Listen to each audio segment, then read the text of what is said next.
Ahoy, Nintendo fans! Raise the mast and clear the poop deck, because Assassin's Creed has once again dropped anchor on the Wii U. For the second time already, too. And even though it's arriving with, less cargo than the other versions, it's still one of the year's best games, and a great addition to the Wii U's library. Oh, and this time there's pirates, so I guess I better figure out what a poop deck is.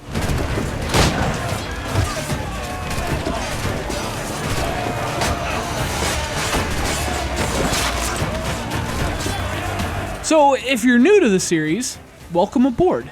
This is Assassin's Creed. It's basically a combination of stealth and open world gaming, but with a couple drops of RPG goodness to sweeten the taste. And in this case, rum. Just kegs of f***ing rum. There's not a pirate living who'd turn his back on a keg of rum. So this time you're a pirate. That means pillaging, looting, swimming, climbing up walls like Spider-Man. You know, because when your blood's been polluted by rum and scurvy, there's no wall steep enough to keep you on the ground. Alright, so maybe the game's taken some liberties. Big deal! There's still cheap rum, and even cheaper wenches. You know what? But pirates were straight balling. Hola, ladies. Don't know these women, do you? No, they charge money for that kind of privilege. A few dozen reals for every hour of knowing. Keen to meet them? No, goodness no, I'm a married man. Married men are their forte, mate. So the game's basically split into two parts. There's land, and then there's sea. And on land, there are 3 major cities, as well as a ton of smaller islands, each with little villages and towns of their own. And of course, they're all separated by this huge ocean. And that's the second part of the game, when you're on your ship, and you have the entire Caribbean to explore. In fact, it's kind of like Wind Waker, only there's a little more stabbing people.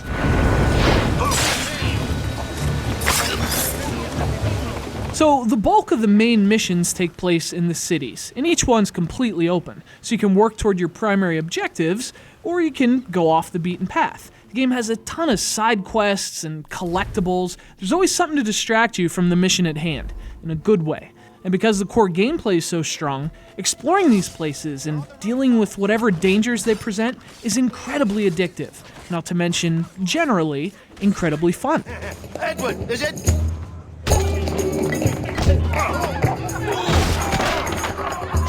Hey, I warned him. So what about that core gameplay? Well, it's like Metal Gear meets Prince of Persia. As an assassin, you're at your best when you stick to the shadows, or the rooftops, or wherever you can see your enemies without them seeing you. You can run up buildings, leap from rooftops, swing from poles, and usually you can punctuate your performance with a kill. Eventually, you're stringing together kills like a deranged gymnast who's pissed about a 9.1.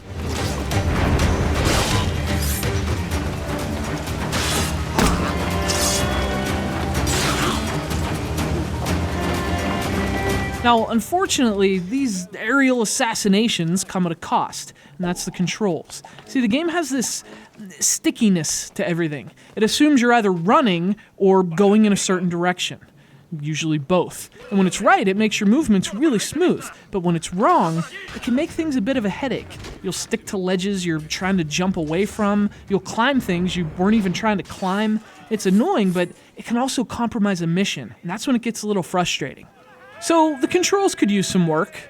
At land and sea, controlling your ship feels trickier than necessary too. But for the most part, the game plays really well. The combat's fun, and it never stops being cool when you string together stealth kills. And the environments are just incredible. I mean, the characters and animations are sketchy at times, but the places in this game are just stunning.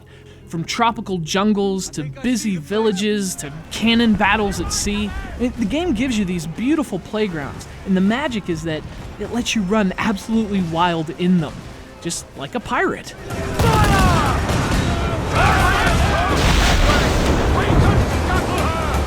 And Wii U owners will be pleased to know this is a very good port. And on the other hand, it is a port, so gamepad use is limited to off-screen play. And although the Wii U version does come with online multiplayer intact, as of now it's not getting any new content, at least through DLC. So when it comes to the Wii U specifically, well, it's kind of a trade-off. Off-screen play is great, but no real gamepad use and no DLC. But if the Wii U's your platform, don't let that dissuade you. Despite the omissions and the slight learning curve and the occasionally clunky controls, this thing's awesome. It's a game you can pour hours into without even realizing it. Taking side quests and killing for hire, you always have more stuff to do, and it's usually in some beautiful new place, where an epic musical score and plenty of enemies await you. And how you'll take care of them is up to you. In Assassin's Creed 4, Black Flag, a gaming treasure that's definitely worth the plunder.